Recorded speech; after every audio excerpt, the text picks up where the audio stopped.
Today, I'm honored to have been invited by Pete Mecca to introduce him. Pete and I share a very similar passion. We believe that any veteran who takes their story to their grave with them without leaving it in some kind of recorded form is doing themselves, their family, their unit, and American history a disservice. So Pete Mecca does more, and I've got 2 pages here which I'm not going to read, but most of you know Pete. The most important piece, other than he's a Vietnam vet, he was in intelligence in the Air Force, and unlike in the Army, that's not an oxymoron. And I'm an Army man. But Pete is the guy who handles the PBA 30, getting a bunch of us veterans to come in and interview for the local prequel to the Ken Burns 10-hour documentary that starts on the 17th of this month. And I'm going to sit down after I say one thing. I have not seen that, and I think some of you have seen previews. Ken Burns may not tell the story the way that we want to. As I understand it from the guys who started this organization, we started AVVBA because the Vietnam vets back in the 80s were getting a bad rap. And you said we're going to change that.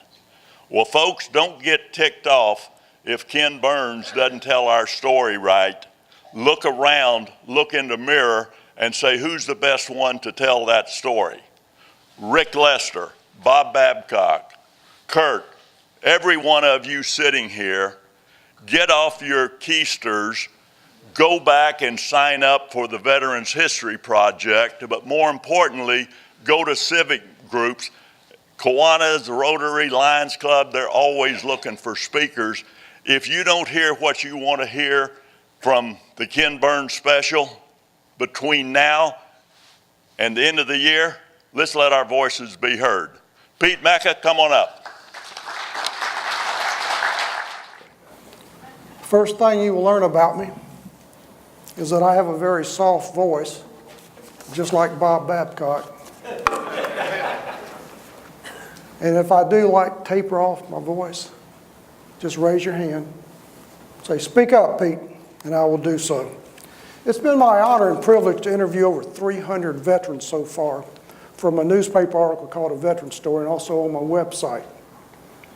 Now, among these, I interviewed a man that really thinks he's a motorcyclist, John Butler. Alan Gravel, where are you, Alan? All right, here. Alan flew the Caribou in Vietnam. And I have interviewed Bob Babcock. So you realize that if I can write a story about Bob Babcock, I can write a story on anybody, fellas. My last name is Mecca, and I want to tell you a story about my last name. It's true. My HP scanner went on the blink. Actually, I had a nervous breakdown. So I called HP and said, this thing's still on warranty. I want another one. Sure. They sent me some boxes, some paperwork. They said, you put it in the box, you fill the paperwork out, and you take it to the post and parcel in Covington, Georgia. I said, okay. So I walked in and handed my paperwork to the owner. His name is Khalid. He is from Pakistan. He is the funniest, most quick-witted person I've ever met in my life. He said, aha, your last name is Mecca. I said, yeah. He said, that is the holy city in the Middle East. I said, yeah. There's 2 holy cities in Saudi Arabia. One is Mecca and one is Medina. He said, well, that is strange. You do not look like me. I said, look, I'm Italian. My father's full-blood Italian. My grandparents came over on a boat from Sicily. He didn't skip a beat. He said, aha, then we do have something in common. I said, like what? Khalid said, all my people are terrorists and all your people are gangsters. True story. And now I wanted to use that at a symposium at the VFW in a couple of weeks. And I said, if I'm going to use that, I'm going to invite Khalid. I'm going to be a nice guy. So I went to talk to Khalid again. I walked through the door of his business. He looked up and he said, aha, the Holy City walks through my door again. And I said, Khalid, we're having this symposium, blah, blah, blah. I would like for you to come. He said, well, when is it? I said, it's this Saturday, and I would like for you to be there. Oh, I would love to come. What time? I said, it's 2 o'clock in the afternoon. Oh, no, I cannot be there. Well, why not? He said, I have to work. Well, don't you have part-time help here? Oh, no, it is just me. I said, Khalid, you told me the first time we met that you were married, and I think you have a teenage son. Oh, I have a wife and 3 teenage sons. And I said, well, why don't you get them to watch the place for a couple hours? Khalid said, because I do not trust them. Great, great guy. All right, United States Army veterans, raise your hand. Army veterans, look at you. Thank you, guys. There's actual instructions printed on the side of a U.S. Army shoulder-held missile launcher. Aim toward the enemy. From a U.S. Army Infantry Journal. 5-second fuses only last 3 seconds. Okay, chopper pilots, raise your hand. Chopper pilots, come on. Look at all the chopper pilots. Now they'll know this is true. If something hasn't broken on your helicopter, it's about to. United States Navy, raise your hands. Wow, okay, thank you for your service. The words of an old sailor who spent his entire life aboard aircraft carriers. There are more planes at the bottom of the sea, but the United States Navy has never left one submarine in the sky. And this is a Navy truism. Every ship in the United States Navy can be a minesweeper once. United States Marines, raise your hands. Raise your hands, Marines. Come on. All right, very good. Thank you for your service. From a U.S. Marine training manual, when the pin is pulled, Mr. Grenade is not your friend. And I think the Marines will back me up on this one, and this is a Marine truism. Never tell the platoon sergeant you have nothing to do. All right, where are my Air Force buddies? Come on, Air Force. Oh, looky here. All right, thank you very much. We Air Force veterans are extremely proud of our accuracy rate in Vietnam. We had a 100% accuracy rate in Vietnam. Every bomb we dropped hit the ground. Now this is an Air Force truism also. Without ammunition, the United States Air Force is just another expensive flying club. Coast Guard. Coast Guard. Thank you, sir. I don't crack jokes about the Coast Guard, fellas. They've been with us in every war, every conflict, and they've taken casualties just like we have. In World War II, one received the Medal of Honor. It was well earned, hard fought for. The Coast Guard, when they come home, not unlike the rest of us, they go right back into harm's way.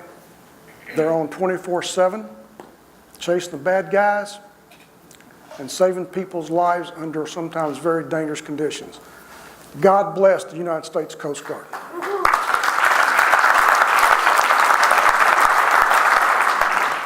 Now, as a veteran and a writer, I have always appreciated General MacArthur's comment. Whoever said the pen is mightier than the sword has obviously never encountered automatic weapons. Okay, there's a presentation here somewhere. I'll get to it. I want to discuss a couple of the World War II veterans I've interviewed, okay? Colonel Zarkowski, World War II veteran. He was, of course, fighting with the Russians. Great guy. He's here in Atlanta now. He is 93 years old, I believe, and just got remarried. Optimism.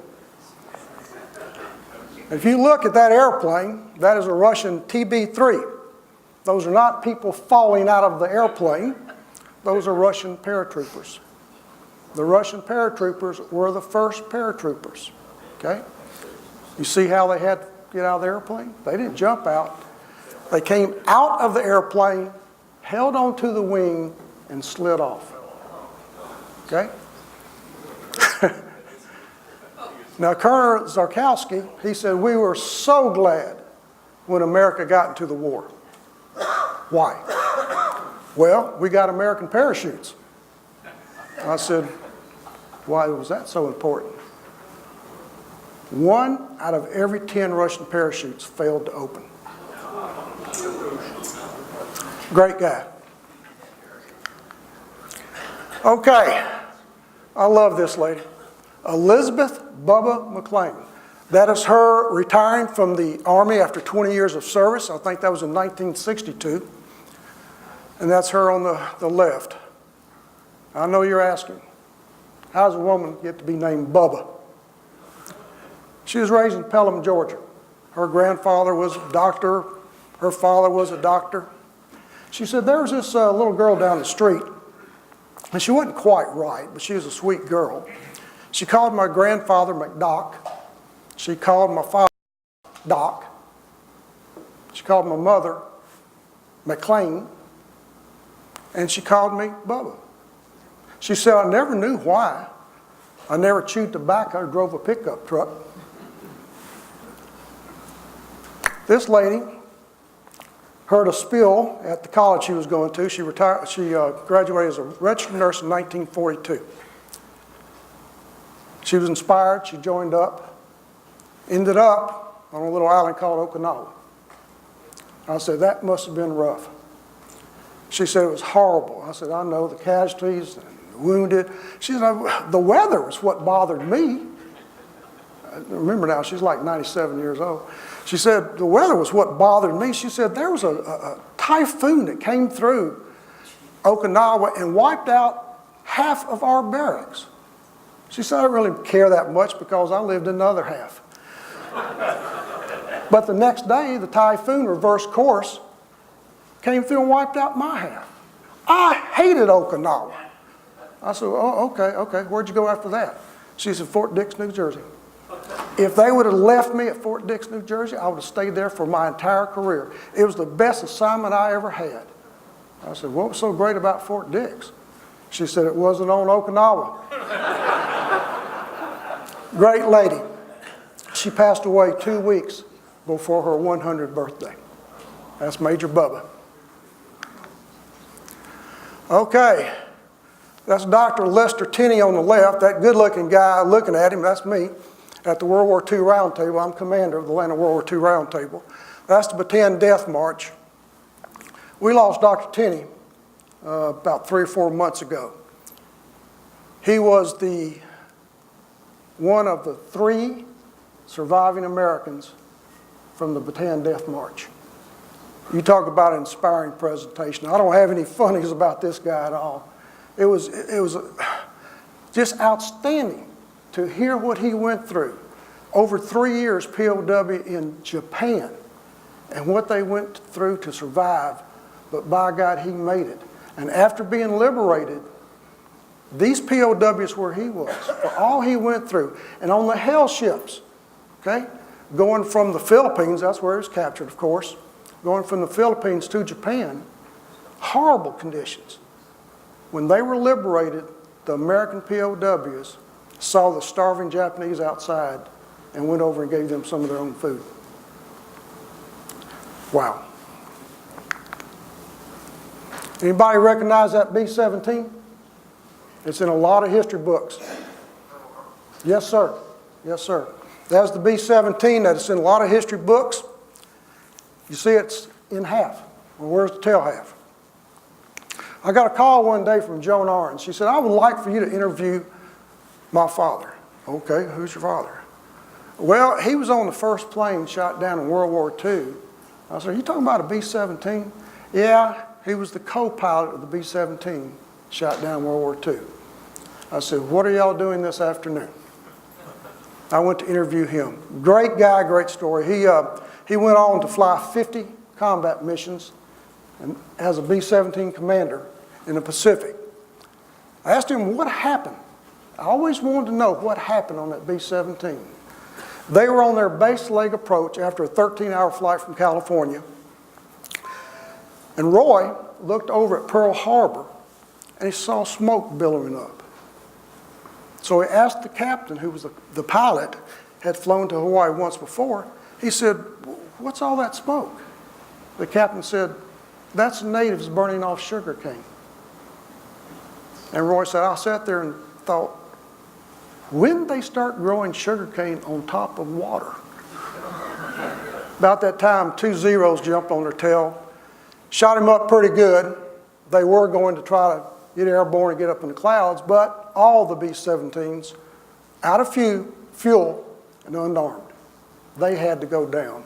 So they put it down, they landed, and as soon as they got on the ground, it broke in two because the flares had been put on fire from the Japanese. Okay? A great guy. One joker and one ambassador. The joker, of course, they're both Marines. Guy on the left, Ralph Dunlap. Just lost Ralph a couple months ago. Great guy. Took him to a lot of brunches. He was always pulling my leg, as Marines like to do. I made a presentation at the American Legion in Conyers. After that, we're sitting around a table with 3 councilmen, a state senator, the Superior Court judge for Rockdale County, just having a nice little session. Ralph walks by, says, "Pete, gotta go." I said, "Well, Ralph, why don't you stay around a while?" I should have known better. He said, "No, I'm going home. I bought that new beer from Betty Crocker and I want to try it." I said, "What beer from Betty Crocker?" He said, "Yeah, it's called Piss Quick." Embarrassed the hell out of me. This guy volunteered one time in the United States Marines in World War II. He volunteered for Marine Recon. He said, "Never again will I volunteer in the United States Marine Corps." These guys landed on the islands before the Marines landed. They surveyed the sand. They tried to check the gun emplacements. They were armed with a K-bar knife. That is it, because they were not supposed to engage the enemy. Ralph had been close enough to see them cooking rice, knew a little bit of Japanese. 50 islands he landed on. Okay? Some were occupied that were not supposed to be. Some were unoccupied that were supposed to be. Ralph was on Lee Shima when Ernie Powell was killed. I walked right past Ernie Powell's body. And I said, "Man, that must have been rough on you guys. War is tough." You know what Ralph said to me? He said, "No, just another guy. Just another dead body right there." He saw a lot, as a lot of these guys did. Now, the guy on your right, that's Theodore Britton. Theodore Britton joined the Marines in World War II. He was a Montford Point Marine. Do you know what the Montford Point Marines were? Yeah. Okay, absolutely. They were our black Afro-American Marines in World War II. They were trained at a place called Montford Point. This guy was extremely smart. He went to a place called Guadalcanal. As Guadalcanal was secured, things started coming into Guadalcanal, like, PXs, libraries. The white officer said, "Britton, you get yourself over to the library. That's all we want to see you to do. Read and learn." And Theodore did. He got his college education after the war, became a United States ambassador. He's still with us. He's an honorary ambassador to Albania. He told me a story one time. He said, "I kept this as my motto and my inspiration for the rest of my life. When we were on Guadalcanal, the monsoon hit. It was pouring down rain, and the latrine up on the hill overflowed, started coming downhill. Sergeant came to us and said, get your shovels, we need to dig some trenches." So he went up on the hill and started digging trenches. Well, they weren't digging fast enough. And he said, every 2 minutes, we heard the the sergeant say, hurry up, the shit's catching up with you. And he said, I thought that was good advice. And he said, every time throughout my life that I thought the shit was catching up with me, I dug my heels in and did a better job. A United States Ambassador, Theodore Britton. Gerald Hips, United States Marine Corps, Iwo Jima veteran. You wouldn't think it, but this guy had a lot of problems with discipline in the United States Marine Corps. Born in Miami, got his first pair of shoes when he was 12 years old. Extremely poor. Tried to join when he was 16. They wouldn't let him in. He didn't lie about his age. I think they let him in with 17 years old with permission of his mother. At boot camp, the drill instructor said, all right, I want y'all to shut up. I don't want to hear one word. I want to show you this weapon system, teach you about it. Not one word. Gerald said, well, can we smoke? The drill instructor said, you get a string and you tie it around your waist and you walk around this base and you pick up cigarette butts and you tie it around the string. Gerald said, man, you must be crazy. Well, Gerald ended up walking around the base, picking up cigarette butts, tying around the string, but he had to do the hula while he did it.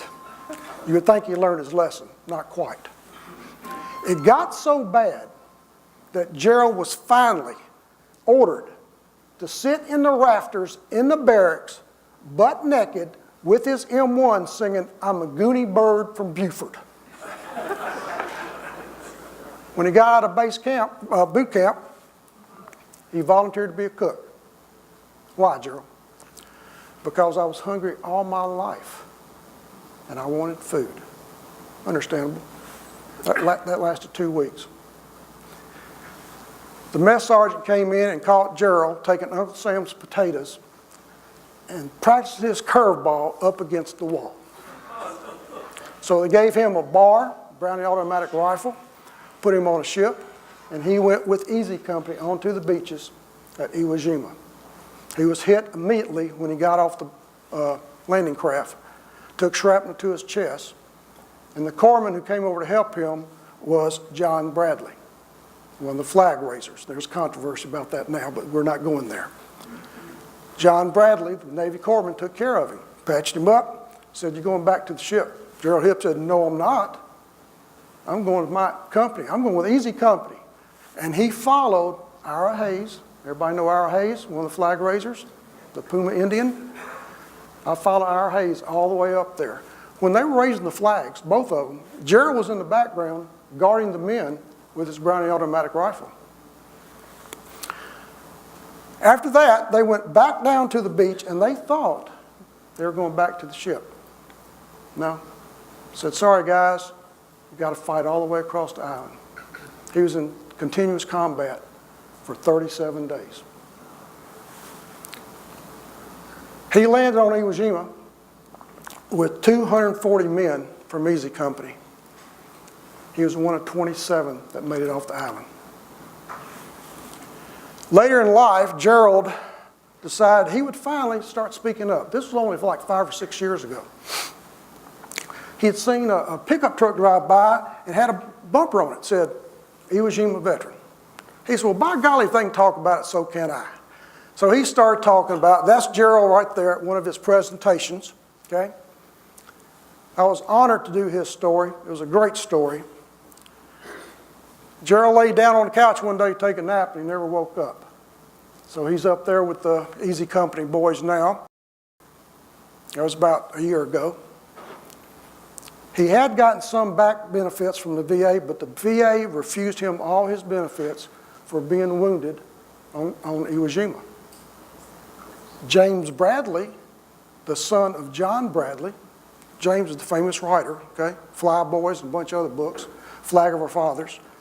He spoke with the VA. He said, I know this man. My father will guarantee that he was wounded on Iwo Jima. Sorry, no paperwork. How many people in World War II, Korea, and Vietnam didn't have any paperwork when they got wounded? You got a Band-Aid and went back in combat sometimes. So he did not get his benefits for being wounded on Guadalcanal. So when Gerald was cremated, his wife is now going to get his back pay because they found shrapnel in his ashes. Gerald Hibbs. There's your night witches. Those are the Russian female pilots who flew biplanes in World War II, and they would bomb German positions. Well, they're pretty noisy airplanes. The ladies would turn off their airplanes, approach a target, sort of drift on in real slowly, drop their bombs, turn it back on, and get out before the Germans could shoot them down. They were very, very brave women. One on the left, Rafina, look at that, 848 night missions. Russian lady on the left, 980 night missions. They lost some in combat too. And I think those are probably the two prettiest Russian women I've ever seen. They also had Russian tankers in World War II, females. Okay. I've been honored to interview so many of these, and it's just fascinating for me to do so. Okay, now I want you to buckle your seats because I have a bone to pick with Tom Brokaw. See, Tom Brokaw wrote a book called The Greatest Generation. In the celebrated book, The Greatest Generation, Mr. Brokaw alleges that my parents and their Canasta Club buddies were somehow exceptional. Really? What did this generation do that was so special? Well, let's take a brief look at it. They ended Adolf Hitler's reign of death and destruction. They fought all the way across the Pacific Ocean, right smack dab in the Tokyo Bay.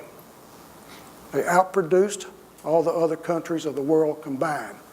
And in the spare time, they made this little explosive device called the atomic bomb. You betcha. My parents' generation was indeed a generation of greatness.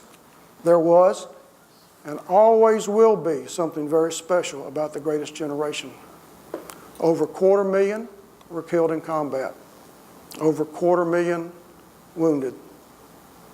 Sadly, many who died remain unknown or forgotten, except for those who visit our national cemeteries, or perhaps a tourist who may notice a local monument. 250,000 killed in combat. That is indeed a heartbreaking number. But as cold as this may sound, that's just a number. That's just another statistic. It is the veteran who can look beyond the numbers and recognize the fallen as a human being, a shipmate, a foxhole buddy, your co-pilot, your tail gunner, the man you trusted with your life, the man you trusted to do his job, a good friend whose dream of a wife and children and a future were never realized. Almost as unnoticed as their dead brothers are the remaining soldiers and veterans of World War II. Most have chosen to remain silent about their service, believe it or not. They won't tell you about their experiences on Omaha Beach, Okinawa, in the jungle of Burma, or on a Navy destroyer trying to desperately ward off a Japanese suicide attack. Or perhaps they won't tell you about praying they survived their 25th mission in a B-17 over Nazi Germany. Now, it has been and continues to be my mission to seek out these veterans and give them the opportunity to tell their stories. Their stories are the voices of history, not just printed words in a history book. Their stories come from broken hearts, not the cold hearts of politicians who never served. Their stories can be trusted, unlike the people who lack the courage to wear our uniform or from those that are still wet behind their ears. But the greatest generation, my father said, no. No, son, we are not the greatest generation. My father was a World War II veteran. He was in the CBI theater, that's China, Burma, India theater of operations for over 3 years. He flew across the hump. better known as Himalayan mountain range. At the end of the war, there were hundreds and hundreds of cargo plane sites crashed that were never recovered, nor were their crew members. But were they the greatest generation? My father still said, no. No, son, we're not the greatest generation. Yours is. Whoa. My typical Southern intellectual response was, do what? My generation, you and me, the baby boomers. Come on. Are we the greatest generation? We grew up with window air conditioning. Remember that? I thought we were rich. We had the first window air conditioner in the neighborhood. We had neighbors knocking on our door all summer long. We were the first generation with color television, okay? We got a television set, color television set. We had other neighbors knocking on our door all year long when we had that. What was the first TV show in color? Bonanza. Bonanza. Cisco Kid. No, Bonanza. Okay. We also had the muscle cars. Remember the muscle cars? Little Corvette, Barracuda, GTO. Okay, or as the Beach Boys said, giddy up, giddy up, giddy up, 409. Well, my father, bless his little Italian heart, he loved Studebakers.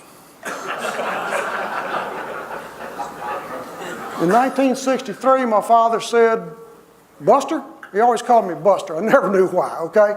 He said, Buster, we're going to go buy a new car. You want to come with us? No.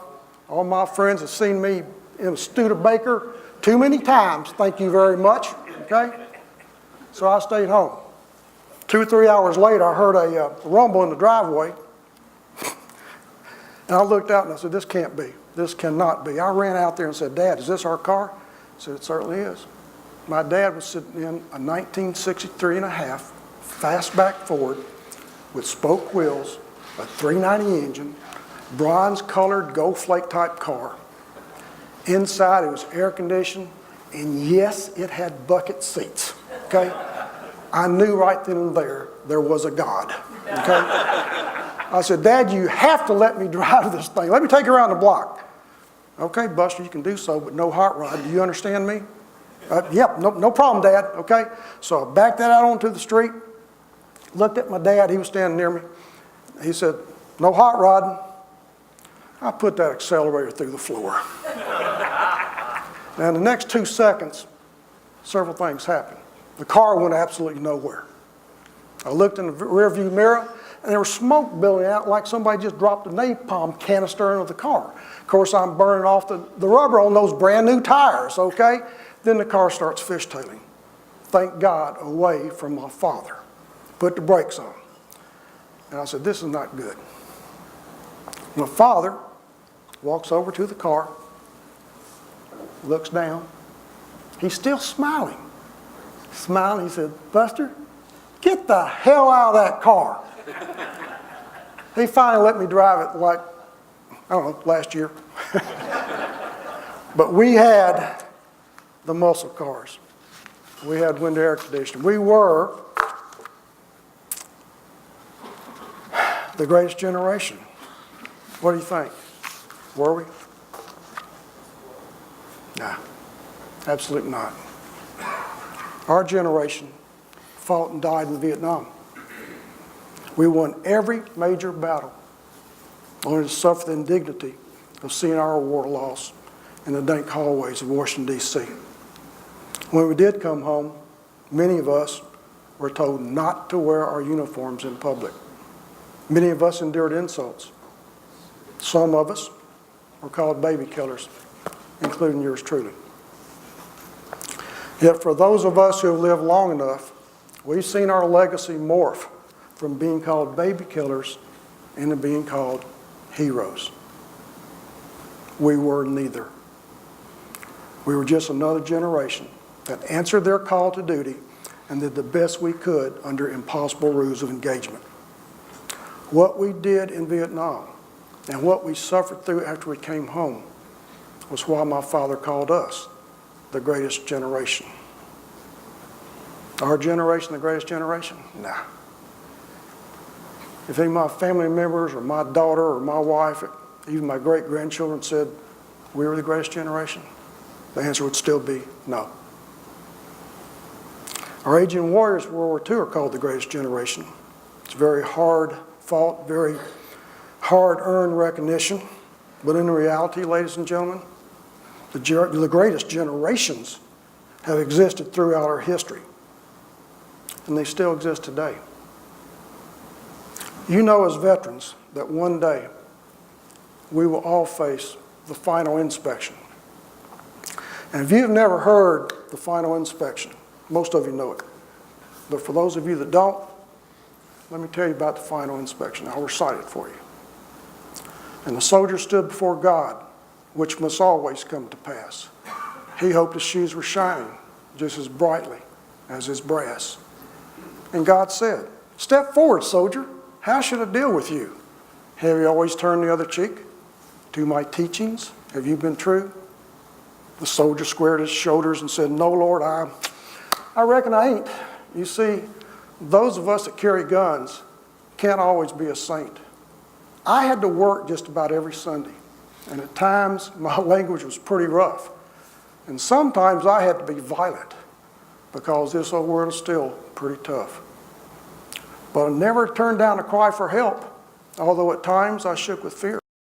And Lord, please forgive me, for I have wept unmanly tears. I know I don't deserve this place among your people here. You see, they never wanted me around, except to calm their fears. And if you do have a place for me, it doesn't have to be so grand.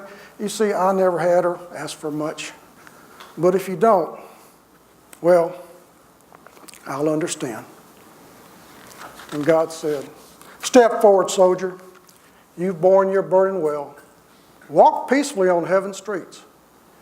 You've already served your time in hell." You've already served your time in hell. How true.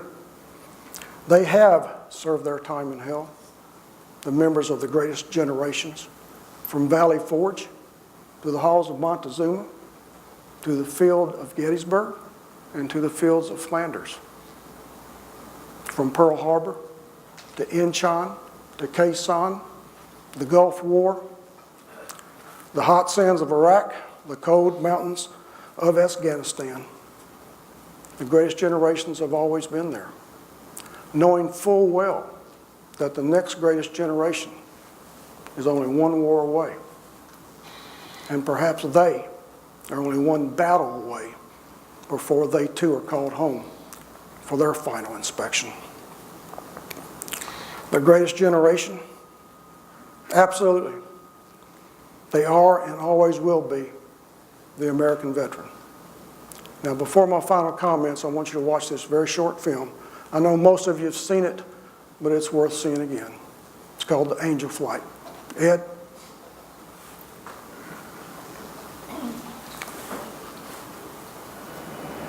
Andrews Tower, good morning. Angel Flight Bravo 02, ready for takeoff. Angel Flight Bravo 02, you're number 1 for takeoff. Runway 25, get them home, boys.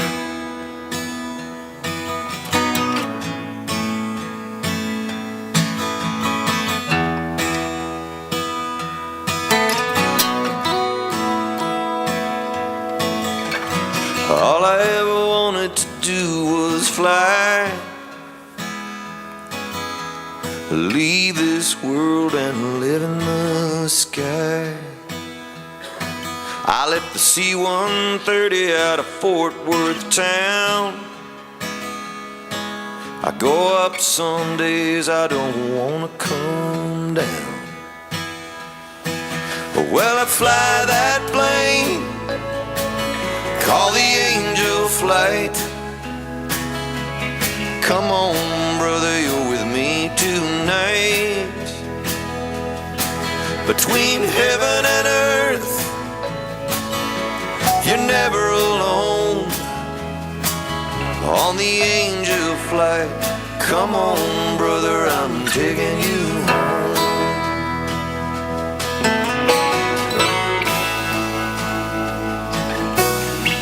my family and I love this land. But tonight this flight's for another man. We do what we do 'cause we heard the call. Some gave a little, but he gave it all. I fly that plane called the Angel Flight. And come on, brother, you're with me tonight. Brother, you're with me tonight. Between heaven and earth, you're never alone. On the Angel Flight, come on, brother, I'm taking you home. Come on, brother, I'm taking you home.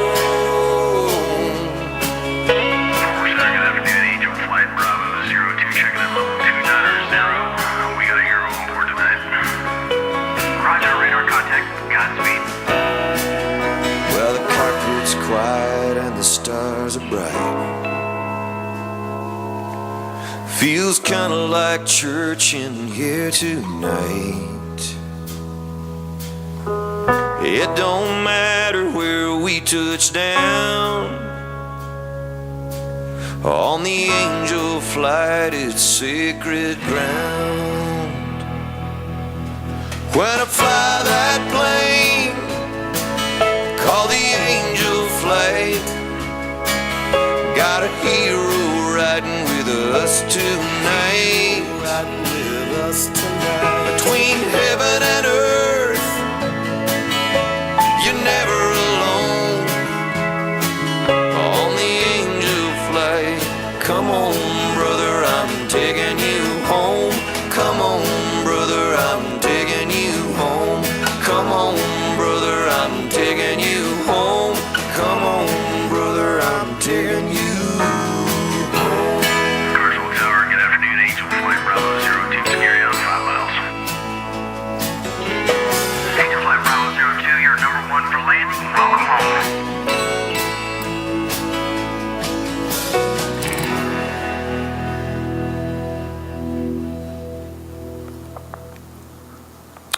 The Angel Flight. We have another hero on board with us tonight. What is a hero? Better yet, where are the real heroes? 125,000 heroes are in one of the 25 cemeteries overseas, including one well-kept cemetery smack dab in the middle of Mexico City.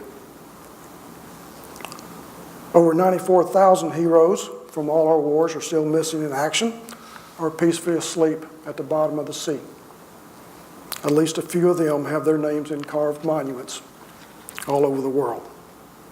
The remaining heroes rest in peace in one of our 147 national cemeteries, including General Robert E. Lee's confiscated property, now called Arlington National Cemetery. Sections include the Global War on Terror, a section for military nurses, Confederate soldiers, and some of the 3,000 former slaves who once farmed the land at Arlington in an area of government homes called Freeman Village.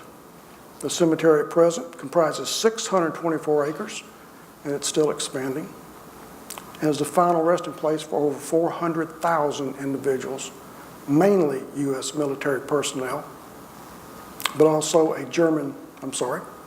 British field marshal, one German and 2 Italian POWs from World War II, a Greek fighter pilot, and people from 11 other countries.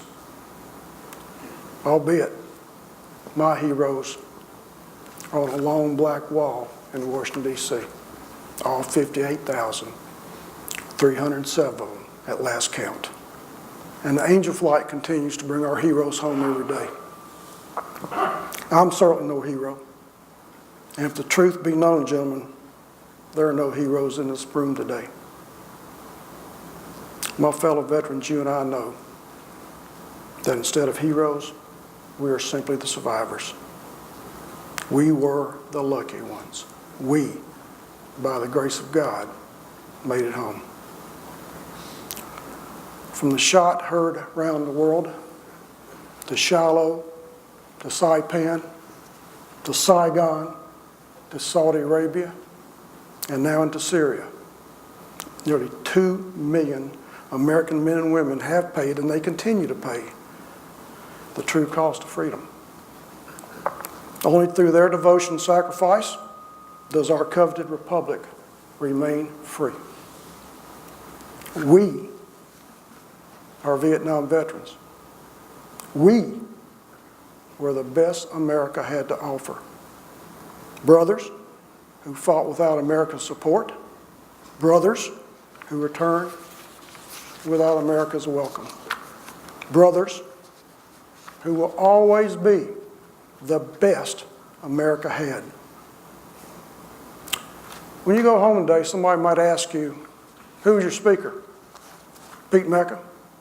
Who the hell's Pete Mecca? I guess you could tell them I'm a writer. I guess you could tell them I'm commander of the round table. I guess you say I'm a Vietnam veteran. I wear a lot of hats. You could say a lot. But you can tell them this. This is who Pete Mecca is. He is not politically correct. He stands for the national anthem. He salutes "Old Glory." He recites the Pledge of Allegiance with conviction. He remains true to his sworn oath to defend this country against all enemies, foreign and domestic. He supports the Constitution. He supports the Bill of Rights. And he is a strong supporter of our Second Amendment. And if they say my patriotism offends them, you tell them I don't give a damn if they are offended. Ladies and gentlemen, it's been my honor to be with you today. Thank you, and God bless.